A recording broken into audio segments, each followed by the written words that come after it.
Que faire des mômes? Que faire des mômes? Que faire des mômes? Que faire des mômes? Que faire des mômes? Que faire des mômes? Que faire des mômes? Que faire des mômes? Eric Couder. Bonjour à tous, bienvenue, c'est Eric Couder, des invités, des actualités, des sorties pour la famille et c'est absolument tout ce que vous pouvez retrouver chaque semaine à la radio et en podcast en écoutant votre émission Que faire des mômes. Que faire des mômes, c'est le programme 100% famille. Et bien justement, le 15 mai, nous célébrerons la journée internationale de la famille. Cet événement reflète l'importance que la communauté internationale attache à la famille, ainsi que l'intérêt qu'elle porte à la situation des familles dans le monde. Allez, tout de suite, voici le sommaire de l'émission.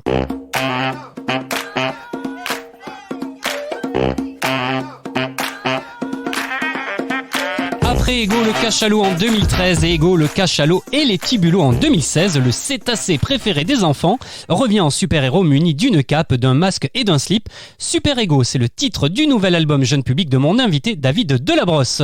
Mais d'abord, avant de retrouver David Delabrosse, je vous propose de découvrir le film à voir en famille que je vous ai sélectionné cette semaine.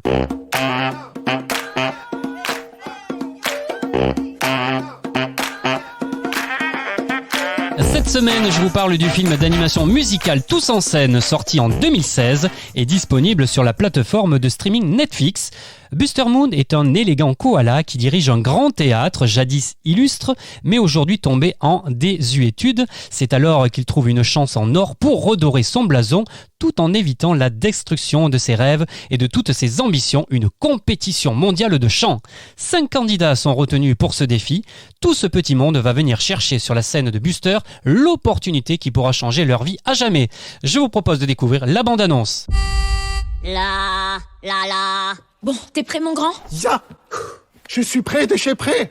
Chaque habitant de cette ville a une chance de devenir une star grâce à notre concours de chant. Vous allez être ébouriffés par le Piggy Power. Yo, Humpty, you're really funny looking. That's alright, cause I get things cooking. Come, my lady, come, my lady. You're my butterfly, sugar, baby. Oh my gosh, look at her butt. Oh my gosh, look at her. Ça va? Oh oui, très bien, merci. Découvrez le film musical Tous en scène à partir de 8 ans sur Netflix. Dans quelques instants, je recevrai David Delabrosse pour son nouveau disque jeune public Super Ego.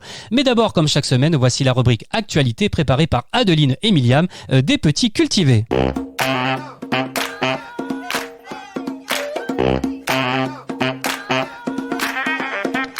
Le palais idéal du facteur cheval se révèle pour la première fois en virtuel. La plateforme de Google consacrée à la culture vient de rendre disponible l'intégralité du parcours et des collections du palais idéal du facteur cheval. Depuis le 8 avril 2021, tout le monde peut visiter le palais idéal du facteur cheval depuis son fauteuil. Grâce à la plateforme en ligne Google Arts and Club, l'ensemble du monument est rendu accessible aux visiteurs de façon virtuelle. Ceux-ci pourront autant admirer l'architecture particulière et éclectique du palais que les différentes expositions qu'il propose, dont certaines ont été conçues spécialement pour le lieu. De nombreux documents sont également consultables et permettent de replacer l'histoire de ce travail titanesque. C'est en trébuchant sur une pierre lors d'une de ses tournées d'avril 1879 que Ferdinand Cheval, le facteur de la petite ville d'Hauterive dans la Drôme, décide de commencer à ériger un gigantesque palais sur le terrain qu'il vient d'acquérir. Cette mise en ligne de la visite est une merveilleuse nouvelle pour tous les petits curieux qui trépignaient d'impatience d'aller le visiter. La première édition de Barbizon, fête des parcs et jardins, est reportée au printemps 2022. En raison du contexte sanitaire que la France connaît actuellement, Barbizon, le village des peintures de Seine-et-Marne, a pris la décision de reporter la première édition de sa fête des plantes, de la nature et de la biodiversité qui devait avoir lieu les 8 et 9 mai. Barbizon, fête des parcs et jardins, aura donc lieu au printemps 2022. Toutes les informations concernant cette programmation seront communiquées très prochainement sur le site www.barbizon.fr. C'était votre rubrique actualité préparée par Adeline et Myriam. Vous pouvez retrouver toute l'actualité des petits cultivés sur www.lespetitscultivés.com ou sur Instagram. Des idées de lecture et de sorties culturelles pour se cultiver tout en s'amusant. Vous écoutez Que faire des mômes, il est l'heure à présent de retrouver mon invité. Aujourd'hui, j'ai le plaisir de recevoir David Delabrosse.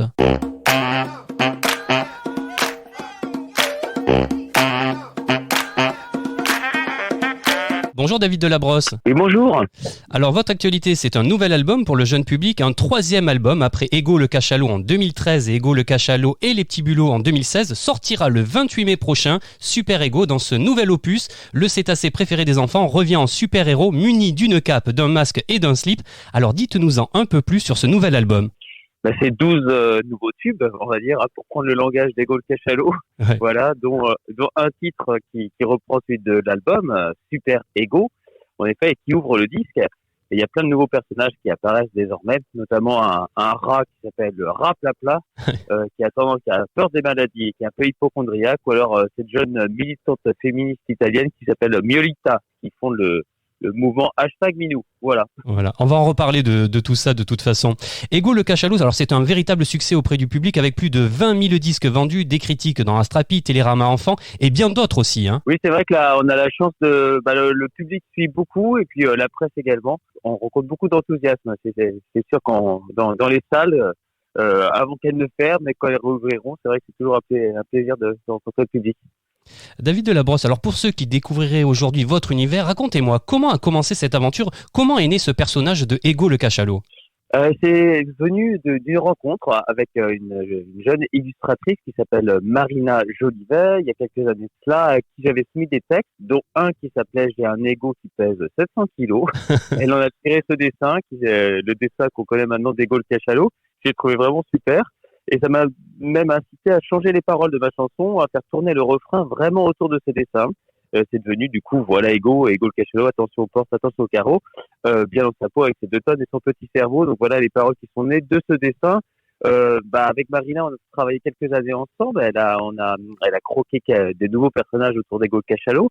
Et puis récemment, elle a laissé son crayon à un nouvel illustrateur qui s'appelle Jean-Louis Cornelba, et qui a repris le dessin original de Marina pour le faire évoluer à son tour. Voilà, c'est venu de cette rencontre d'abord, Ego le cachalot. En tout cas, je suis très heureux de vous avoir dans l'émission aujourd'hui parce que ça fait longtemps que j'entends parler de vous, longtemps que je vous suis également sur les réseaux sociaux. J'ai pas eu encore l'occasion de venir vous voir sur scène, mais on va parler de la scène dans quelques instants. Alors derrière cet imposant cachalot mégalomane, David Delabrosse, vous parlez aux enfants du monde complexe d'aujourd'hui de façon ludique et poétique. Hein. Oui, on essaye d'aborder des sujets qui sont pas forcément les plus, sont pas les plus abordés dans le jeune public. Hein, je parlais tout à l'heure du féminisme ou alors voilà de l'hypochondrie par exemple. C'est pas des sujets forcément très abordés, mais en même temps qui sont très actuels, je pense. Et c'était intéressant de pouvoir les aborder à travers des personnages comme ça fictifs, pour les aborder avec de façon, on va dire, un peu décalée, humoristique, mais aussi sensible. Voilà, pour que les enfants puissent eux aussi, ils ont leur avis, je pense, à donner là-dessus. Alors j'aimerais qu'on parle de Il y a des hic. Là, c'est une question environnementale. Hein. Tout à fait. Là, c'est vrai que c'est un petit peu je liste un petit peu toutes les catastrophes d'époque qui se terminent par les hic, hein, le changement climatique, mais la fois les nappes phréatiques, oui. tous ces mots qui sont un peu compliqués, je joue dessus. C'est des rimes pas faciles à chanter d'ailleurs cette chanson. Et en fait, ce qui est intéressant, je pense là-dedans, c'est surtout la saturation qu'on peut avoir aussi de toutes ces catastrophes. C'est vrai que là, c'est le côté aussi médiatique, pour reprendre un mot en hic, hein, qui est le message médiatique. En effet, à un moment donné, c'est vrai que on peut sentir pas un trop plein, mais une espèce de débordement et de stress. Hein. Je parle notamment de la collapsologie qui est assez stressante justement, qui est un mouvement qui annonce la finitude du monde. Ça. Et c'est vrai que je pense que pour les enfants, baigner dans cette ambiance-là peut parfois peut-être anxiogène. Voilà. Donc c'est un petit peu le thème de la chanson, en précisant bien entendu que c'est malheureusement ces catastrophes-là sont annoncées, existent, mais que c'est à nous peut-être de les aborder aussi de façon un peu plus pas modérée, mais en tout cas de pouvoir de pas céder au catastrophisme, parce que ça va être difficile de changer les choses sinon. Voilà. Tout à l'heure, vous m'en parlez, alors cette chanson féminisme avec Miolita, militante au royaume des chats et fondatrice du mouvement #Minou. Ça, j'ai adoré. Oui, alors c'est vrai que j'avais envie d'écrire une chanson là-dessus. C'est venu d'une personne, une chanteuse qui fréquente le même studio que moi. On m'a signalé ça. Je ne l'ai jamais rencontré encore, cette personne. Ah oui. Elle s'appelle Fausta. C'est une jeune chanteuse italienne. J'ai chanté pour la première fois avec elle mercredi prochain lors d'un live stream. Voilà, en direct de nos réseaux sociaux. Mais j'ai eu envie d'écrire une chanson parce que voilà, elle est italienne et je me suis dit tiens, ça peut être rigolo de lui tailler une chanson. Et j'ai pensé que le thème était intéressant. Ça l'a beaucoup touché et du coup on a parlé de ce thème du féminisme qui est on va dire qui est dans l'air du temps, mais c'est pas vraiment pour ça que je l'ai abordé, c'est que voilà, ça m'est venu assez naturellement avec ce personnage de Miolita. Alors il y a 12 titres, on le disait. Alors il y a une chanson aussi que j'ai beaucoup aimé, Mon quartier sensible. Alors Mon quartier porte un drôle de nom, on le dit chaud ou bien sensible, on y respire le béton, pour les poumons c'est pas terrible, sûr qu'on n'a pas toujours le cœur en joie, non c'est sûr qu'on n'a pas toujours le cœur en joie. Alors j'adorais cette chanson. Et puis je joue sur les deux mots, les deux interprétations qu'on peut faire du mot sensible. Ouais. À la fin, c'est vrai que oui, il est. Je répète que le quartier effectivement, il est tout chaud, hyper sensible, parce que les gamins jouent au ballon, parce que voilà, il y a des liens qui se créent. On sait très bien que l'environnement est très très important, mais n'empêche que dans tous ces quartiers-là, forcément, il y a beaucoup de chaleur humaine. Et du coup, c'est un petit peu l'univers d'Ego aussi. Moi, je l'imagine camper dans ce type d'environnement assez urbain, finalement, et assez chaleureux. J'ai vécu moi-même à Paris quelque temps, place des Fêtes, dans le 19e arrondissement, et j'imagine bien le personnage Ego Cachalot vivant avec ses parents en haut d'une grande tour comme ça de la place des Fêtes, qui s'appelle la place Marcel Samba dans l'univers d'Ego Cachalot. Ouais. Car je suis aussi en train de développer, je fais une petite parenthèse, cet univers-là, à travers de podcasts, à travers d'histoires un peu plus longues que celle que le format chanson, oui. Sous forme d'histoires de 6-7 minutes. J'écris en ce moment des histoires pour chacun des personnages qui se terminent justement en chanson. Et il y en a, donc ça me permet de développer, de préciser un peu l'environnement d'Ego Cachalot. En tout cas, c'est une bonne idée. Les deux premiers vont sortir très très prochainement là dans les jours qui viennent. Oui.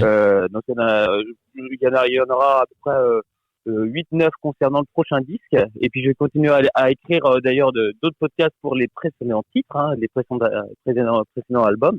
Donc voilà, l'idée c'est de développer vraiment l'univers, puisque les personnages pour l'instant des Gold Cachalots n'existaient qu'à travers une seule chanson, ce qui est déjà pas mal, mais ça a donné envie effectivement de leur donner vraiment qui racontent leurs aventures, leurs histoires, faire vivre Merlin le requin et Marlène la baleine, les parents des Gold Cachalots, son chien Molo qui souffre d'une cystite.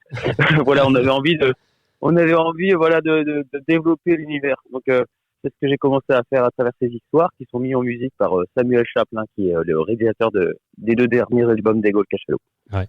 Alors pour revenir à l'album, on parle aussi d'amour dans cet album avec Descendu de ton podium. Oui, ouais. Oui, ça c'est un petit peu une histoire d'amour, la première histoire d'amour des Gold Cachalots, voilà, qui souffre de ne pas avoir de nouvelles de sa dulcinée. Voilà, donc c'est un morceau piano-voix, c'est un petit peu dans le style effectivement Mistral gagnant de Renaud.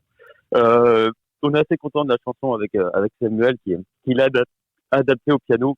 Mais c'est vrai que et puis on parle d'amour, on parle aussi de désamour, puisque les parents des Gold Cachalots, ça chauffe un petit peu entre Merlin et Marlène, à tel point qu'à un moment donné ils se séparent.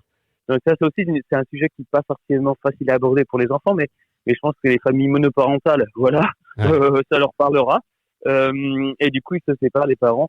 Ça donne lieu à cette chanson qui s'appelle Ma bulle de chewing-gum. Ouais, voilà. J'ai beaucoup aimé aussi. C'est un album pour les enfants, mais pour les grands aussi, toute génération. Exactement, c'est qu'on on s'en rend compte nous dans les salles, justement, avec les parents qui suivent les enfants, ils prennent autant goût qu'eux d'ailleurs à assister au concert. C'est un petit peu l'idée. Nous, on n'a pas envie de s'ennuyer également sur scène.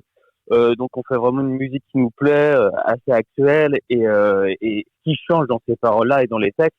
C'est surtout le fait d'user de ces personnages un petit peu d'animaux, personnages fictifs, mais autrement les thèmes et le message qui est passé effectivement concerne aussi bien les enfants que les adultes. Alors puisque vous me parlez de salles, de scène, Ego le Cachalot est aussi une bête de scène avec plus de 300 représentations au compteur dans l'Hexagone et les pays francophones. À quoi ressemble un concert de Ego le Cachalot? Que se passe-t-il sur scène? Là on a mis les bouchées doubles pour le prochain spectacle, Super Ego. Il y a vraiment un très beau décor déjà qui est installé avec, on appelle ça des backdrops, c'est-à-dire des fonds de scène comme ça représentant des immeubles. Il y a une vraie place qui est recréée sur scène. Il y a une auto et un vélo qui sont également motorisés au niveau des roues. Il y a un passage flouté qui figure avec lequel on s'amuse, parce qu'on fait un clin d'œil aux Beatles avec la pochette Abbey Road. Donc il y a un très beau, il y a un lampadaire, il y a un très beau décor. On est 4 sur scène. Moi, je suis à la guitare, au ukulélé, au chant principalement, mais il y a aussi Samuel qui est au clavier, à la guitare, Stéphane qui est à la clarinette et à la basse, et puis il y a le batteur avec Thibaut qui est aux percussions. Ça, c'est la formule qui est proposée, on va dire, dans les grandes salles et pour les festivals. Et puis, ça nous arrive de tourner également dans une plus petite forme en duo pour tout ce qui est médiathèque et école. Alors, est-ce que le spectacle est à la fois sur scène et dans la salle ? Est-ce que les enfants participent ? Est-ce que c'est interactif ? Oui, alors il y a beaucoup de gens qui commencent à connaître les paroles, donc c'est vrai qu'on entend beaucoup chanter dans la salle, reprendre avec nous. J'espère que ça arrivera rapidement pour le prochain. Moi, j'interviens effectivement, j'introduis des chansons. Donc, je suis amené forcément à m'adresser aux enfants et à leurs parents quand ils sont là. Il n'y a plus d'enfants à monter sur scène. Il y a eu un moment donné, mais c'est vrai qu'on privilégie quand même beaucoup le rythme du concert, hein, qui est un rythme, voilà, pas effréné, mais en tout cas un rythme bien soutenu. Hein, c'est vraiment un concert assez énergique. Et du coup, on privilégie ce rythme-là. Donc, c'est vrai que le fait de faire venir, descendre des enfants, ça peut un petit peu casser ce rythme. Par contre, ils sont amenés effectivement à lever le poing bien haut sur Léon le Che Guevara, un cochon révolutionnaire. Ils sont amenés à faire plein de choses quand même durant le concert. Là, vous avez déjà donc joué ces titres sur scène ? Malheureusement, non. On a créé le spectacle durant le confinement, Super Ego. On ne l'a joué pour l'instant que pour les programmateurs et les professionnels. On a cette chance-là d'être invité par certaines salles pour présenter ce spectacle. Et ça va être le cas là encore très prochainement à Nantes. Ouais. Mais c'est vrai que devant le public, on n'a pas vraiment eu l'occasion de le faire encore. Ça serait tardé, on l'espère tous. Dans l'album également, alors, on retrouve des rythmes de ukulélé, de percussion et de clavier analogique. Hein. Voilà, c'est très musical aussi. Hein. Oui, on utilise des instruments, c'est un mélange d'acoustique et puis aussi de numérique. Il y a beaucoup de claviers analogiques comme ça. Moi, je suis au ukulélé. Il y a de la clarinette. Il y a aussi beaucoup de percussions, de batterie. On a un batteur qui aime beaucoup les percussions. Donc, c'est assez riche et varié, ça c'est sûr. On l'espère en tout cas assez actuel au niveau de la musique. Voilà. David Delabrosse, Super Ego, c'est le titre de votre nouvel album jeunesse, sorti prévu le 28 mai prochain. Toutes les informations sont disponibles sur le site egocachalo.com. Merci David Delabrosse, merci beaucoup. Un grand merci Eric. Et je propose à nos auditeurs d'écouter Super Ego. Merci beaucoup.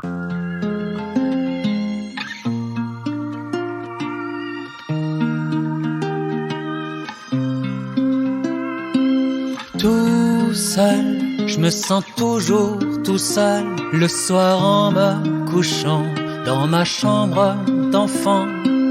Tout seul, vraiment tout seul, quand j'entends mes parents dire qu'il faut dormir maintenant. Quelqu'un d'autre que moi ressent-il ces choses-là? Ressent-il au fond de lui comme un poids? Quelqu'un d'autre que moi se trouve-t-il dans cet état d'âme qui vous nous l'estomac?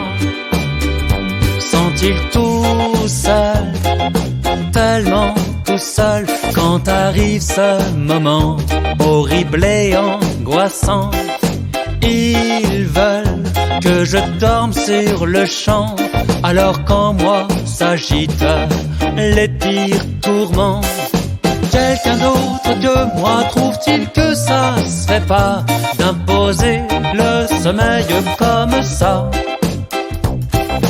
Quelqu'un d'autre que moi se trouve-t-il dans cet état d'âme qui bout nous l'estomac? Avec cette boule au ventre qui ne part pas, y a-t-il quelqu'un? J'appelle Super Ego. Tu claques des doigts, il rapplique, moitié héros, moitié comique. Super Ego est toujours là quand il panique, pas très costaud, mais toujours là quand tu flippes, quand tu sens monter la panique. À présent, dans Que faire des mômes, il est temps de vous présenter ma sélection livre de la semaine.